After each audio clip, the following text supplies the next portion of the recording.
My sister, chakusimudza panapa kutya nekuti pane foto rako riri kukushayisa mufaro.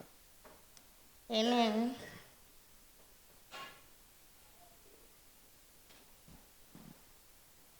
Ndiani akakufonera achiti ane foto rako? Ndakafonerwa neN'anga. Ndakapiwa foto rako neshamwari yako kuti ndikugadzire. Tiri kuti isusu munototi alo, ndini N'anga. Ndakapiwa foto rako kunoku neshamwari yako yakati ndikugadzire. Ndozvakaitika? Yes. N'anga dzacho hadzina matyira. Kutofonera munhu wadzanzigadzire kuti ndakanzi ndikugadzire. Akati wakabvisa 2000 ndokuti ndikurononore nekuti ndakarota hope kuti midzimu yako yakaramba kuti urayiwe. Saka hanzi panoda 2000 avaN'anga kuti muroyonerwe. Ndikutotya. Saka 2000 yacho itugida mavapa. Ndikutogadzirisa tikutounganidza kumba nababa kuti ndakutotya. Even chiroda wangu uriwe wakaratidzwa foto rako unototya. But tinofara nokuti nyaya idzi tikauya nadzo kuimba yaMwari ndokadzogadzirika kanhai vabereki.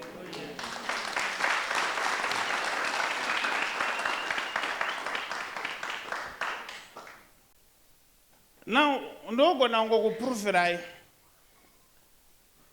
asi regai ndikutaurirai kuti hakuna kana N'anga yakakufonerai. Munhu akakufonerai ndewe fake. Chaari ada kukudyirai mari. Saka ari kukunyepera izvi zvaari kutaura. Ndakutotya Prophet kuti mukuti haisi N'anga. Foto rangu akariwana kupi? Haisi N'anga. Ende foto iri kwaakariwana ndokwati akuda kukudairai. Amen, Prophet. Mune munhu akakuitirai utsinye. But munhu uyu imi ndimuchaziva kuti mune ma-X mangani.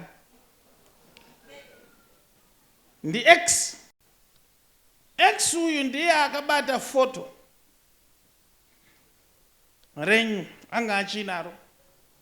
Ndiye ari kukonaiva nevari kukonaiva navo kuti muburitse 2000.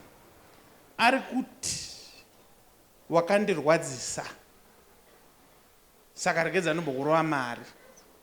But regadza tifambe. Ndoti muvhare mazenyu, vharai mazenyu. Fungai ma-X enyese.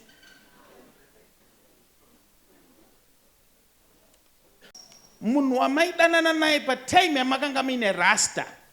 Thanks, Prophet. Hameno kuti inonotaurika here kuna baba but inofanira kunotaurika. Kuti munhu wandakadanana naye ndozvandaudzwa kwandaenda.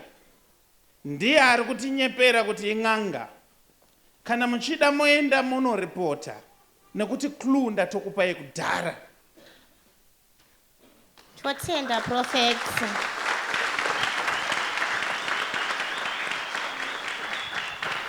Paupenyu inzwai vanangu. Mazuva ano vari so wicked. Munoitirana zvamunoitirana muchidanana. Mumwe munhu anofunga kuda kukudyira mari neimwe nzira. Anogona kukudyira mari neinformation yawaimuudza muchiri kudanana. Inini ndopa ndokuti musatende zvekuti wakazvimirira unzi ndibaba ningi ndonzi Prophet ningi ndanzi ndikuprofitei. Zvinizvo zvomusazvitendi. Jesu chaiye aimirira vanhu vanenge vaita kuuya kwaari. Ndiri kubatika zvakanaka. But Miyasi chaiye ndiye akatoshedzera kuti Jesu mwanakomana waDhavhidhi ndinzwirei ngoni. Ndokubva Jesu asvika paari. Nyika ine iri so wicked vanamai nanababa, especially online. Hauzive kuti ane information yako ndiani. Hauzive kuti anoishandisa chii. Beware kuma-scammers. Zvanaka mwanangu. Kuraima sisondioni nirarame munyika yomwe Goodness and Mercy Ministries inokuunzirai No Eat Before It Happens Prophetic Conference. Ibakwazi kungakenzakali ziva zvisati zvaitika. No Eat Before It Happens Prophetic Conference iri kutanga Friday 30 May 2025 kusvika Sunday 1 June 2025 pa Goodness and Mercy Ministries muina Prophet T Freddy. I-conference iqala ngoLwesihlanu 30 May iziyephela ngesonto mhla ka 1 June 2025 Goodness and Mercy Ministries. Friday 30 May 2025 kuvana 6 p.m. kusvika na 9 p.m. Saturday 31 May 2025 kuvana 6 p.m. kusvika na 9 p.m. Kuchiti Sunday 1 June 2025 kuvana 10:30 makuseni kusvika na 3 maskati. Tinenge tiri pa Goodness and Mercy Ministries Corner High Glen Road na Mushaya Bande Road, Glenora B, Harare.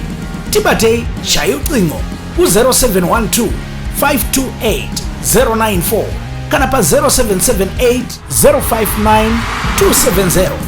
Prophet T Freddy wanoti hazvibvumidzwe kuti paitike chinhu chisina kumbobvira chakaprofitwa.